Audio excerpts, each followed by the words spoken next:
Hello YouTube, मैं हूं आपका होस्ट एंड दोस्त कबीर। लेके आया हूं आपके सामने एक और वीडियो। देखिए, ये वीडियो है पार्ट 2 और इसका पार्ट 1 रहा ये। इस पार्ट 1 को देखिएगा ज़रूर, क्योंकि उसके बिना इस वीडियो को देखने का कोई अच्छे से समझ में नहीं आएगी। तो मेरी आपसे रिक्वेस्ट है कि इस पार्ट 1 को ज़रूर देख लीजिएगा, उसके बाद आप इसको देख लीजिएगा। तो आज का जो वीडियो बनाने वाला हूँ वो है उस केस के ऊपर, हाई कोर्ट ऑर्डर का जो आया है, जिसमें कि पूरा बताया गया है, पूरी डिटेल उसकी जो एक एक लाइन है ना उस ऑर्डर की, आपको शॉक करने वाली है। और आपको जो है उसको एक एक लाइन सुन करके आपको इतनी नॉलेज भी मिलेगी कि आप कभी धोखा नहीं खाओगे और दूसरों को भी धोखा होने से बचा लोगे।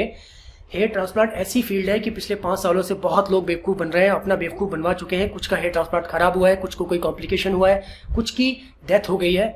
लेकिन मेरे जैसे कुछ यूट्यूबर हैं जिन्होंने, भगवान की कुछ कृपा रही है, तो उन्होंने सही टाइम पर सही डिसीजन लिया और कहीं ना कहीं उनको एक अच्छा क्लिनिक मिला, जिसकी वजह से उनके साथ ऐसा कुछ नहीं हुआ। लेकिन ये जो यूट्यूबर्स हैं ना, बहुत सारे, ये जो मतलब जिनके पास कोई काम नहीं है, जो बस कॉल कर करके लोगों को बस अपनी लीड जनरेट करके बुला करके और भेज रहे हैं क्लिनिक्स में, जहां खुद करवाया है उसके बारे में नहीं बता रहे हैं, किसी भी क्लिनिक में भेज दे रहे हैं, चाहे वो क्लिनिक ऑथेंटिक हो या नहीं हो।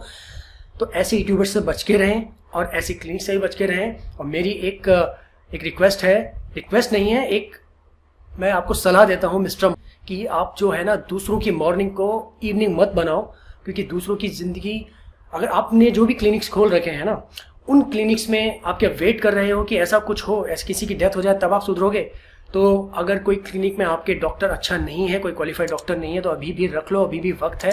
क्योंकि फिर आगे क्या पता ऐसा कोई गवर्नमेंट का रेगुलेशन आ जाए कि आपको सब कुछ बंद करना ही पड़े, तो अभी भी सुधर जाओ। तो चलिए बताता हूँ आपको मैं उस हाई कोर्ट केस के बारे में, जिसमें पूरी जानकारी आपको दी गई है कि क्या उसकी प्रोसीडिंग्स है। इसकी एक एक लाइन को बहुत ध्यान से सुनिएगा, आपको बहुत सारी चीज़ें समझ में आने वाली हैं। तो फ्रेंड्स, ये वो केस है जो हाई कोर्ट ऑफ दिल्ली में इसको फाइल किया गया है, जो भी मृतक हैं उनके भाई के द्वारा, ठीक है। और ये जो आप ये देख लीजिए, केस कब जो ऑर्डर आया है ये 11 मई को आया है, राइट। लेकिन जो डेथ हुई है वो लास्ट ईयर हुई थी। तो आप खुद देख सकते हैं, ये मामला कोर्ट में आया तब जाके सामने आया है। तो ऐसे कितने केसेस होते होंगे जो कि सामने नहीं आते होंगे। हो सकता है कि और भी मौतें हुई हों, लेकिन सामने ही नहीं आई। तो ऐसा हुआ कि जो मृतक हैं जिनकी डेथ हुई है, उनके भाई ने इसको फाइल किया है हाई कोर्ट में। तो मृतक का नाम था अतर रशीद, जिनकी एज लगभग 35 साल की थी। वो एक्सपायर हो गए क्योंकि जो हेयर ट्रांसप्लांट जब किया जा रहा था तो उसमें पूरी लापरवाही बरती गई। ये हेयर ट्रांसप्लांट कहाँ पे हुआ है? वो हुआ है यूनाइटेड हेयर स्टूडियो में। ये पूरा एड्रेस है यहाँ पर, सेक्टर 24 रोहिणी, न्यू दिल्ली।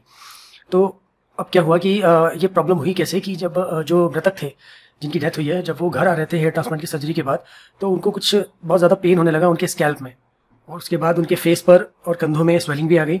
और उनको इमीडिएटली एस्कॉट हार्ट इंस्टीट्यूट में, वहाँ पर Escorts heart institute and research centre में उनको एडमिट कराना पड़ा। 26 जून 2021 यानी कि पिछले साल उनकी डेथ हो गई।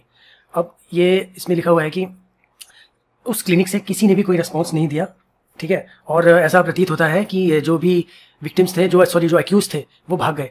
ऐसा मालूम हुआ कि वो भाग गए। अब क्या बात है कि जो ट्रीटमेंट पेपर्स मिले हैं एस्कॉट हार्ट इंस्टीट्यूट और रिसर्च सेंटर में, तो उससे ये पता लगा कि जो डेथ हुई थी वो सेप्टिक शॉक की वजह से हुई थी। जो सेप्टिक शॉक होता है वो क्या होता है कि उसमें एक तो ब्लड प्रेशर आपका बहुत लो हो जाता है, बॉडी थोड़ी सी आपकी ठंडी हो जाती है और आपको ठंड लगती है, आपको सांस लेने में तकलीफ होती है, ठीक है। इस टाइप की प्रॉब्लम हो जाती है सेप्टिक शॉक के दौरान। और उसके अलावा मल्टीपल ऑर्गन फेलियर भी था, यानी कि जो भी आपके मेन ऑर्गन्स होते हैं, जैसे कि लिवर, लंग्स, किडनी, तो ये इनमें से शायद ज़्यादातर या 2 या 3 ऑर्गन वगैरह काम करना बंद कर देते हैं या बहुत प्रॉब्लम क्रिएट करते हैं।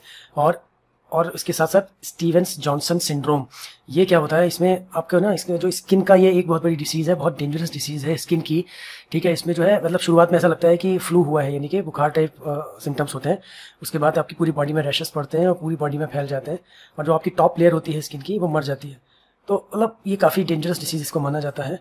तो ये वही कुछ दवाइयाँ या किसी भी तरीके से कुछ इन्फेक्शन हुआ होगा उनको, तो इस वजह से ऐसा हुआ।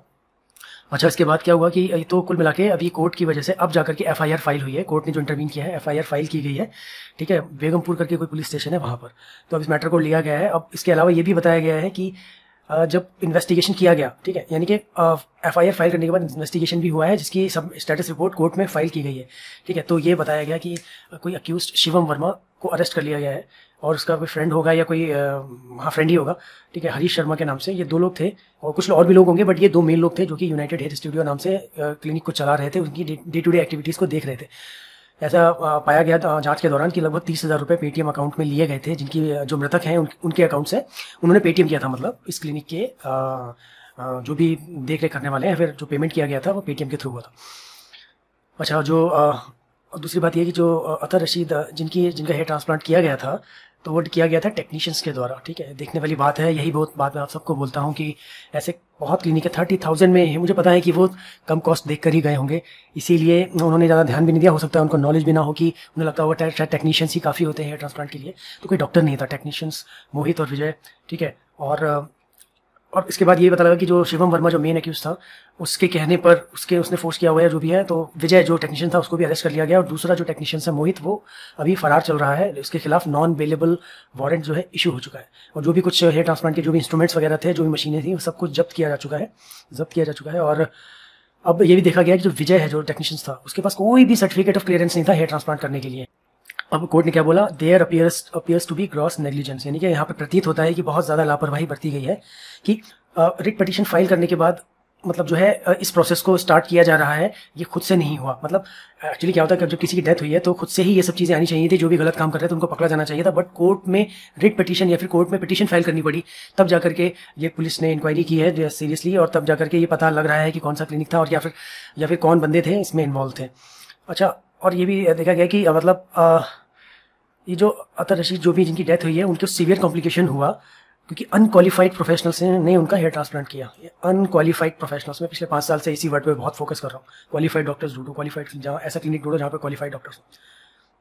अच्छा, इन्होंने कोर्ट ने बोला कि इस जो भी ये मैटर है, इसकी बहुत ज़्यादा बड़े रेमिफिकेशन मतलब कॉन्सिक्वेंसेस हो सकते हैं। ठीक है, आगे बहुत ज़्यादा कॉन्सिक्वेंसेस होते हैं कि जो ये सच ट्रीटमेंट सैलून्स, आपको देखो कोर्ट ने इसमें सैलून वर्ड यूज़ किया है, मतलब क्लिनिक भी नहीं यूज़ किया, सैलून बना रखा है। मतलब दे आर मशरूमिंग, यानी कि इतनी बड़ी तादाद में ये फैल रहे हैं, जहाँ पर सेल्फ प्रोक्लेम टेक्नीशियन जो कि खुद को टेक्नीशियन बताते हैं, पता नहीं टेक्नीशियन भी हैं वो कि नहीं, उनका एक्सपीरियंस भी है कि नहीं है, कहीं ऐसा तो नहीं 10 दिन कहीं काम करके आ जाते हैं, तो वो लोग हेयर ट्रांसप्लांट करते हैं।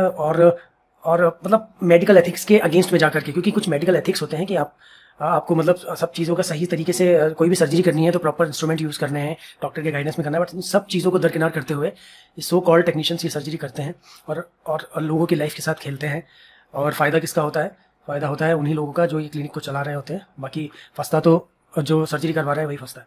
अगर डेथ नहीं होगी तो कोई सीरियस कॉम्प्लिकेशन हो जाएगा, या फिर हेयर ट्रांसप्लांट का रिजल्ट नहीं आएगा, कोई दाग धब्बे हो जाएंगे, और एक्सट्रीम केसेस में डेथ भी हो सकती है, जैसे कि इस केस में हुआ। कोर्ट ने बोला है कि हेयर ट्रांसप्लांट जो कि एक सौंदर्य से संबंधित सर्जरी है, इसको परफॉर्म किया जाना चाहिए क्वालिफाइड डर्मेटोलॉजिस्ट और ट्रेंड सर्जन्स के द्वारा। जैसे कि मैंने आपको ऑलरेडी बताया 4 तरीके के डॉक्टर होते हैं, तो देखिए डर्मेटोलॉजिस्ट और सर्जन्स के द्वारा with informed consent of patient, मतलब पेशेंट को भी हमें पूरा बताना होता है कि ये सर्जरी ऐसे होगी, और पेशेंट के साइन भी लिए जाते हैं इनफैक्ट पेपर पे।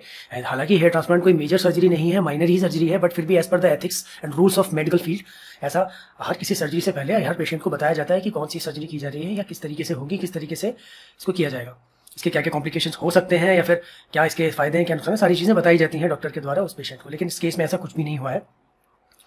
और ये भी कोर्ट ने कहा है कि ये बहुत ज़्यादा इम्परेटिव है ये कि मतलब हेयर ट्रांसप्लांट की जो सर्जरी है, इसको करने वाले जो भी क्लिनिक्स हैं, जो भी मतलब जहाँ पर कोई लीगल क्या बोलते हैं, कुछ प्रोफेशनल्स जहाँ पर नहीं है, तो उनको भी अवेयर होना चाहिए कि क्या लीगल इश्यूज हो सकते हैं, अगर कुछ वो गलत करेंगे तो क्या प्रॉब्लम्स हो सकती हैं उनके साथ। तो ये और कोर्ट ने कहा है कि जो हेयर ट्रांसप्लांट सर्जरी की गई है इन सैलून्स में मतलब टेक्नीशियंस के द्वारा, ये बहुत बड़ा कंसर्न है, क्योंकि वो लोग फुली क्वालिफाइड भी नहीं है, और कोई जो भी प्रोसीजर का है, कोई किसी भी सर्जन या डर्मेटोलॉजिस्ट के सुपरविजन में इसको नहीं किया गया है, तो इस बारे में कोर्ट चिंतित है। तो इस केस पॉइंट्स आउट, यानी इस केस से पता लगता है कि ये सिर्फ एक लापरवाही है, बहुत बड़ी लापरवाही है, और